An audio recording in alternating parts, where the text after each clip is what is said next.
Welcome to Bunny Trails, a whimsical adventure of idioms and other turns of phrase. I'm Shauna Harrison. And I'm Dan Pugh. Each week, we take an idiom or other turn of phrase and try to tell the story from its entry into the English language to how it's used today. And this is it, our final episode of Bunny Trails, a Word History podcast. We plan to have a great show for you to send it off with a cool phrase that allows us to end on a high note. Very good. Thanks. For our last. Yeah, it's great. I'm so good at segues. According to Merriam-Webster, ending on a high note means to end, quote, in a pleasant or enjoyable way, end quote. This comes actually from an earlier idiom, though, simply high note, which according to the Oxford English Dictionary means, quote, a successive or positive point in a sequence of events or a period of time, end quote. Now, specifically, The high note is usually the peak of that point, right? Right. I wasn't even thinking of it until you said that, until you read it or whatever, because I'm like, yeah, the high note is the peak, the exciting point, or Right. the highlight that you're going to share, you know? Yeah. So we use ending on a high note now to mean ending in a good or positive way. But it is also referred to ending at the peak of a sequence. And to understand how these two concepts have merged, I think it's important that we understand a little of human psychology. And for that, we come to what's called the peak end bias. And here's an overly scientific definition from a 2022 study by Balka Alabek et al.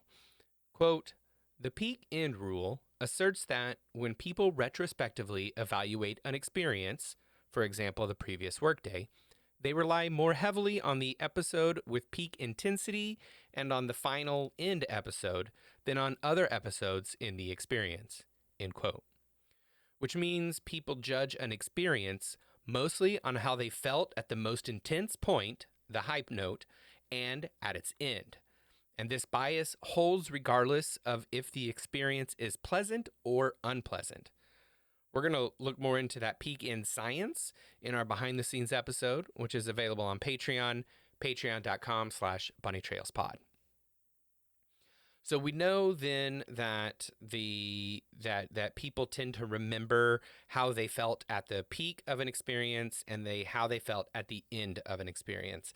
And I think that really helps us understand why we kind of conflate now that concept of the peak of a build, what we would call the high note, to what we, if we have a good feeling at the end of whatever it is. I think that helps understand how we kind of, have associated now the high note with being a positive thing, something ending in a positive or pleasant way. Right. I think that's also that kind of like the recency bias or whatever, A little bit. Recency is part of that. So, yeah. Yeah, that's interesting. Yeah. Now, one thing I'm not going to do is I'm not going to try to assert if this phrase comes from music, as the internet would have you believe.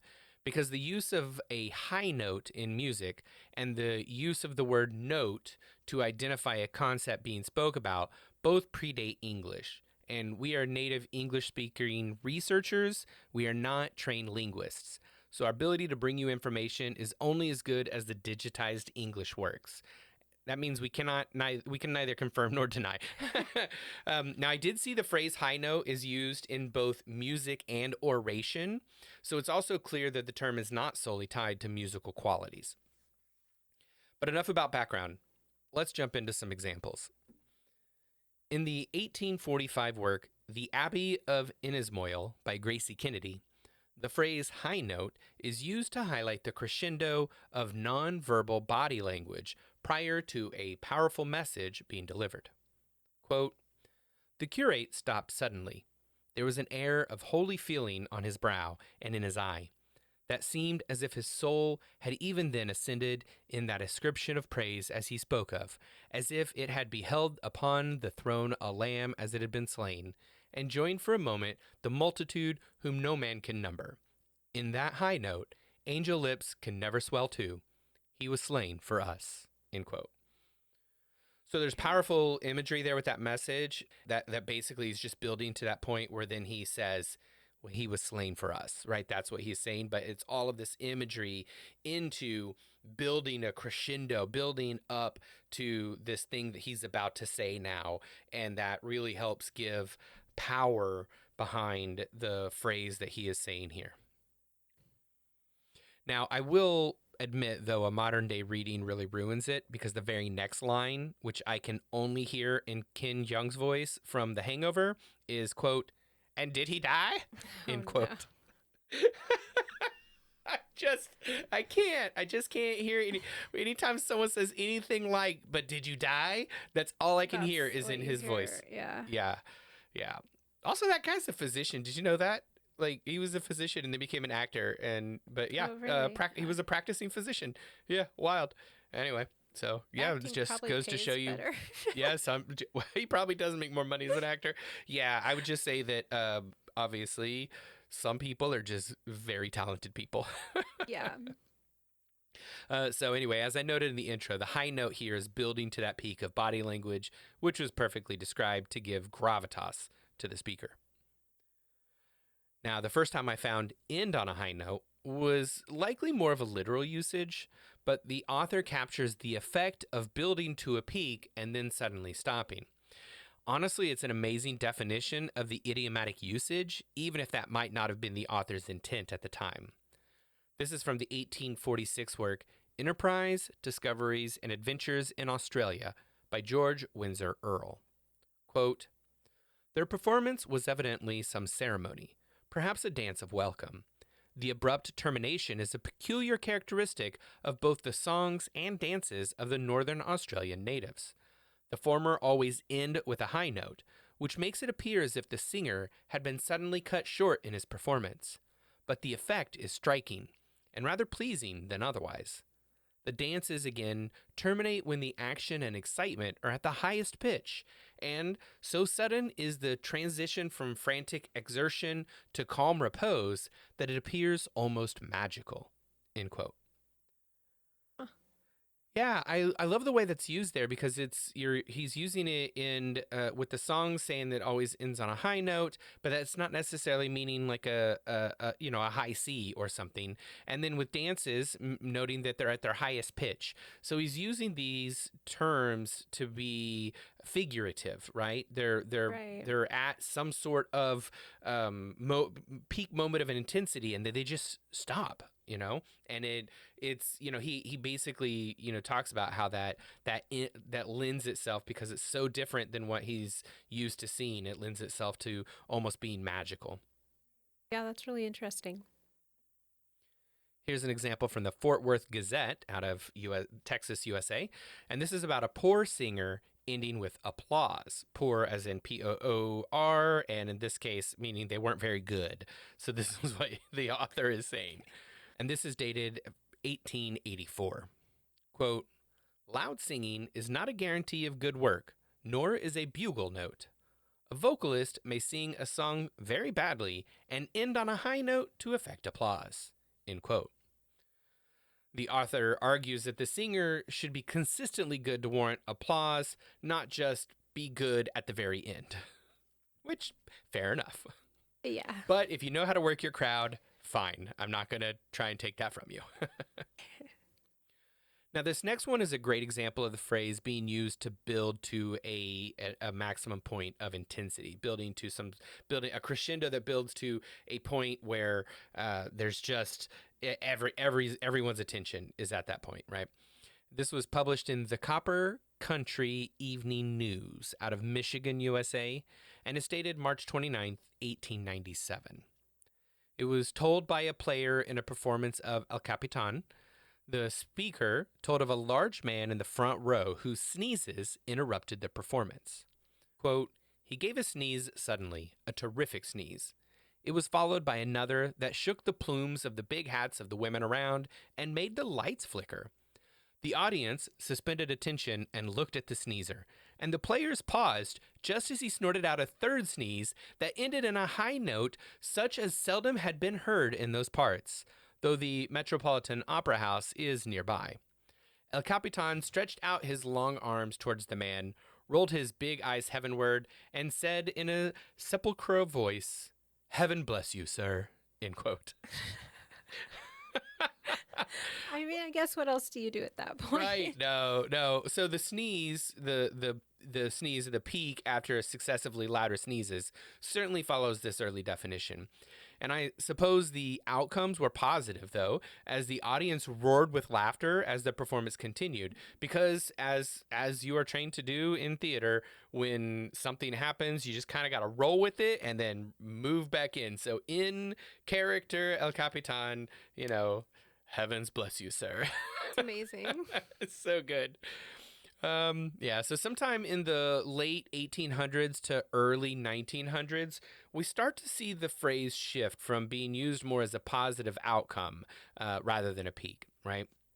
And though both of these ways are still used today, just in depending on what context you have. So we do see some where ending on a high note is talking about ending at the peak of an intensity, and both positive and negative. And then we see some being used where ending on a high note, which is how we're using it for our show, is just ending on a positive, in a positive way. So here's another good example. This one from the Newark Star out of New Jersey, USA, and it's dated August 24th, 1909. It's another example of building to a peak, and in this case, a girl's voice ending her statement at that peak. Quote, Ella's voice was coming to her faint as a voice from another world. She wanted that little picture, that picture of the man called Farrell Wand. Don't you remember? Papa mentioned it at supper that evening at the club. Isn't it funny she remembered it all this time? Well, she wanted it dreadfully, but Harry wanted it too, and Papa said he had promised it to Harry. But I got it first, and I gave it to her. Ella's voice ended on a high note of triumph. End quote. Amazing. Yes, so she was building to that crescendo, and she was at the top of that peak, when she ended that piece. She's like, I got it first. I got it first and gave it to her. I love it. Awesome. Okay, so this one is a switch. This one we see it here is just a positive outcome, although the last one could also be seen as a positive outcome, though I don't think that was intentionally the point. But this example is from the Evening Star out of Washington, D.C., USA, and it's dated June 14th, 1931. In it, Gail was out with a male friend, and as the night came to a close, she began to experience some anxiety about how to end the evening. This is captured in the narrator's tone. Quote, Gail suddenly felt like an innocent, awkward little girl. A sense of helplessness smote her. This happy evening must end on a high note. End quote. In this one, they clearly want this to end in a positive way. Instead of, she goes on to her inner monologue is worried about, is he going to try and kiss me? Is he going to, do I say goodbye at the car? Or, just working through all of this. She ends up being saved as her older sister comes out as she's getting out of the car. And so it really saves the whole moment. So it didn't matter, it ended up not happening. The anxiety was saved by a third party, but yeah. Amazing. Yeah. Boy, I am glad that I do not date, because just reading the story about Gail's anxiety about how it would end, I was like, I started having anxiety about it too. So I left out some of that stuff so I didn't cause any secondhand, embarrassment or anxiety for anybody as I read it. Nice. Well, here's one more. This is from the Evening Star, dated August 15th, 1956. It's a piece called There's a Picnic in Your Freezer, and it provides an entire picnic-style meal you can make with things in the average American's freezer. It gives a chicken recipe before calling for corn on the cob, relishes, and garlic bread.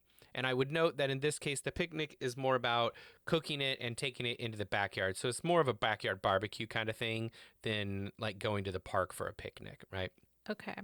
So it finishes with this, quote, end on a high note with individual cherry pies and plenty of hot coffee, end quote. Which, yeah, I'm in on that. Yeah, that's that's ending the picnic on a very positive way. I get my own cherry pie and hot coffee. I'm in. Although this is August 14th of 1956. So, it definitely is probably pretty warm. It is warm in DC during this time of year, so August. But anyway, well, Yeah. I'm going to link to the newspaper article in case you want to try the recipe yourself. You can get that on our Patreon or on our forever home, bunnytrailspod.com. And up next, we have several modern uses to cover, and we're going to get to those right after we say thank you to our sponsors.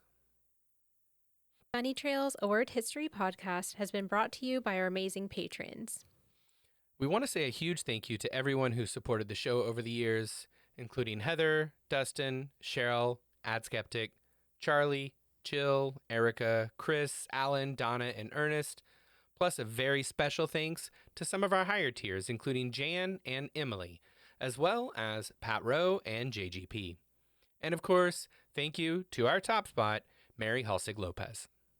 You can find tons of content from the show's 9 seasons on Patreon at patreon.com/bunnytrailspod. We also have links to the episodes and transcripts or show notes for each episode on our forever home, bunnytrailspod.com.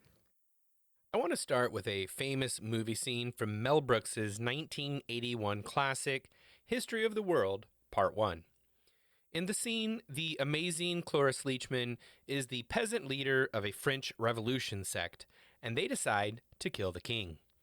At the end of the meeting, she says, quote, "And now let's end this meeting on a high note," end quote. She then sings a high note, and all the other peasants match her note. Amazing. So, yes, it is great. The beauty of this joke is in the misdirection. So in this context, the audience expect a positive word or some sort of positive encouragement to end the meeting on, but instead are treated the ridiculous upper registry musical note, which I think really plays on how the terminology had shifted from the early 1900s, late 1800s, early 1900s, when it was building to, an intensity of some sort, to now where it means a positive ending. And so the audience is expecting that positive ending, like hers. She's going to give some, last piece of advice that's really going to get everybody riled up. But instead, she just, launches into this high note, and everybody matches her. And it's very funny. It's a very funny scene. Nice. End on a High Note is a 2006 song by the Flower Kings off of their album Paradox Hotel. Here's the beginning of the second verse. Quote, "I can see the beauty in 1,000 different faces.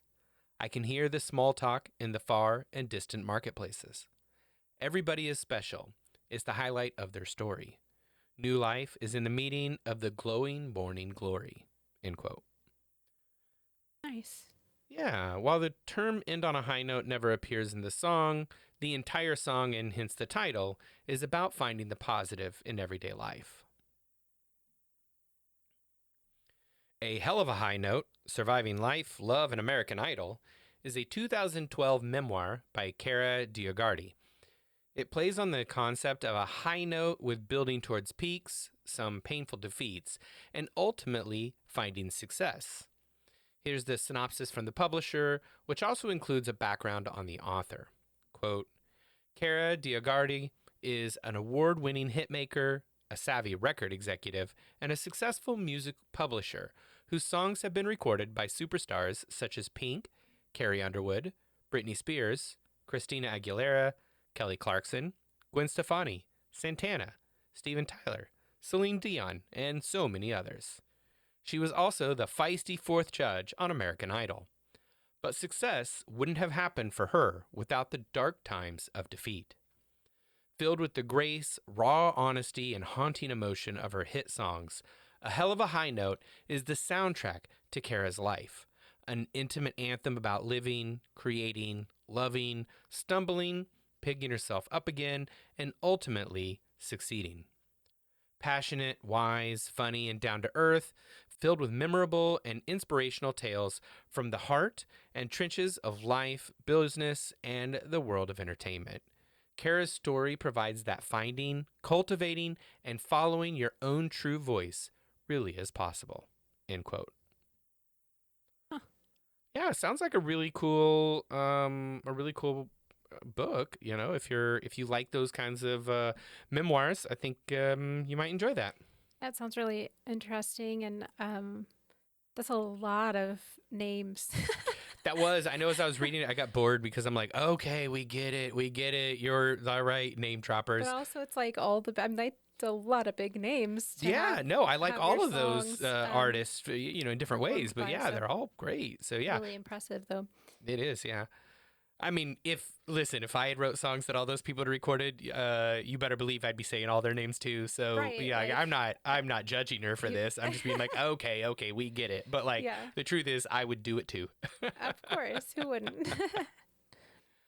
Well, here's an example from the 2015 book Out of Order: Storytelling Techniques for Video and Cinema Editors by Ross Hockrow.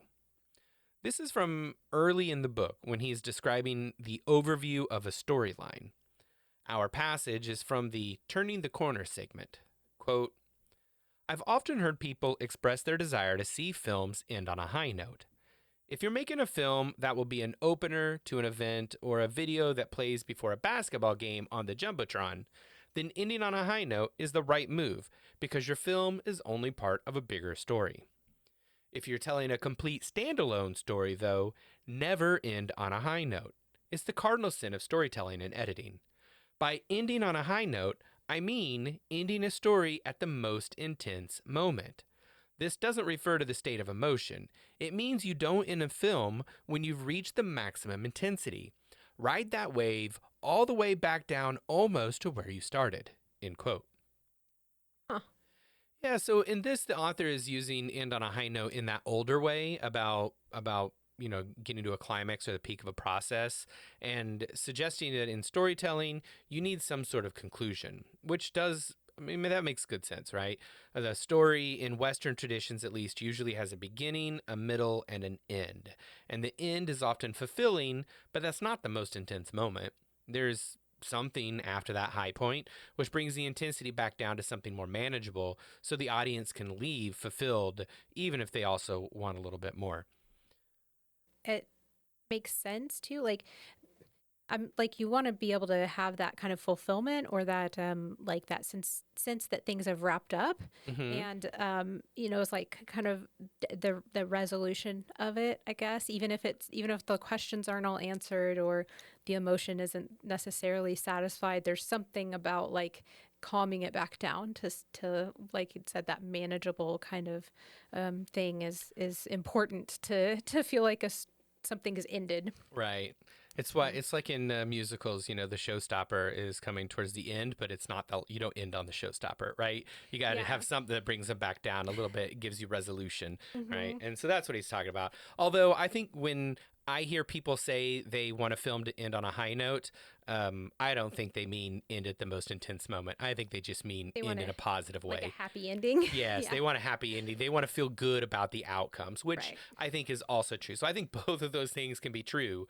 Hmm. But he's an expert in this type of thing. So clearly, end on a high note has a meaning when you are doing video and cinema editing. So he is talking specifically about that. Right. The High Note is a 2020 American comedy drama film directed by Nisha Ganatra and written by Flora Greason.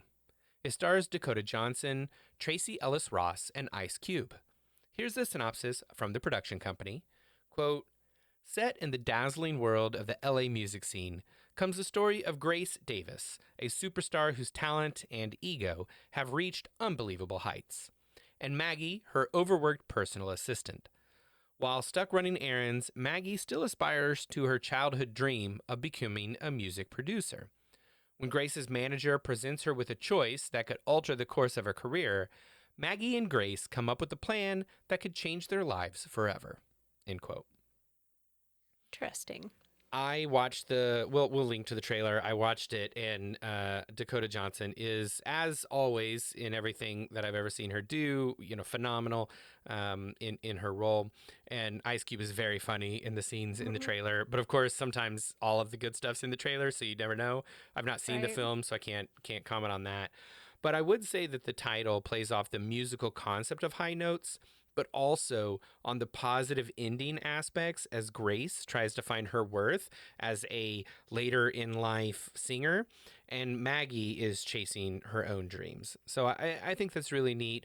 Grace is a black singer, and it really plays on that fact that women singers in life don't do well when they try and release new music later in life.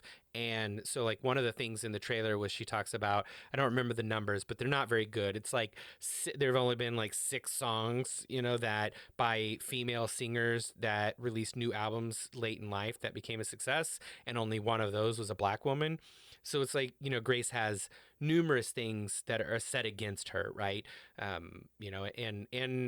she wants to do something different, maybe release some new music. The Ice Cube, her producer or whatever, is trying to push against it. They want to ride that wave and make that money, but Grace wants to do something a little bit different. And so Maggie's desires might run in line with what Grace is looking for. So as with any dramedy comedy drama films, I'm sure there hit some high notes and some low notes, and some back and forths before finding a positive outcome that makes everybody feel good. Right. Well, I love the positivity of the phrase as it's used today. The idea of ending something on an outcome that leaves you feeling good about what you've experienced and accomplished. I really enjoy that. And I feel there are tons of examples of this in the world, but we just don't hear about them unless we seek them out.